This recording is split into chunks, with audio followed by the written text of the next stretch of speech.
हमरे खातिर तोहरा के ई दुनिया में भेजले बड़े है ई भगवान बड़ी फुर्सत से तोहरा के बनले बाणे।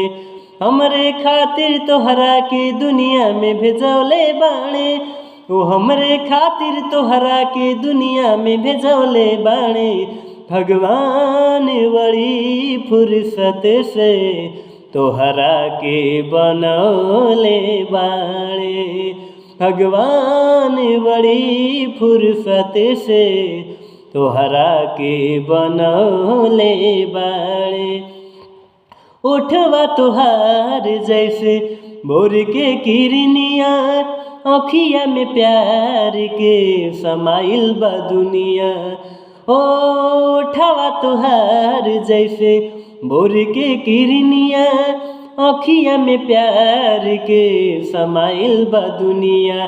बिंदिया बुझाला ऐसे जैसे चांद सजौले बाणे, बिंदिया बुझाला ऐसे जैसे चांद सजौले बाणे। भगवान बड़ी फुर्सत से तोहरा के बनले बाणे। भगवान बड़ी फुर्सत से तोहरा के बनले बाणे।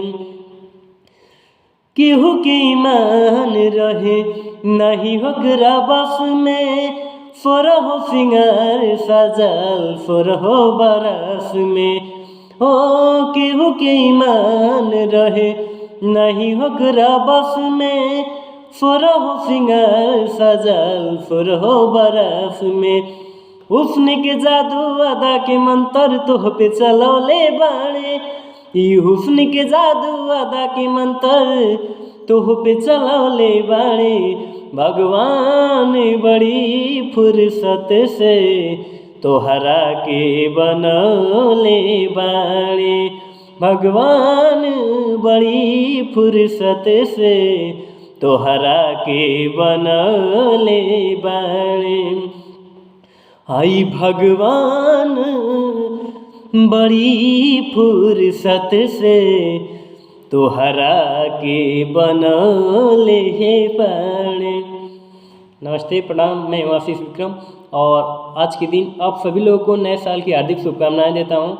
और हाथ जोड़ के आप सभी लोगों से एक विनती है कि वीडियो को लाइक कीजिए, शेयर कीजिए, कमेंट कीजिए और चैनल को सब्सक्राइब कीजिए। Thank you. Happy new year to all of you.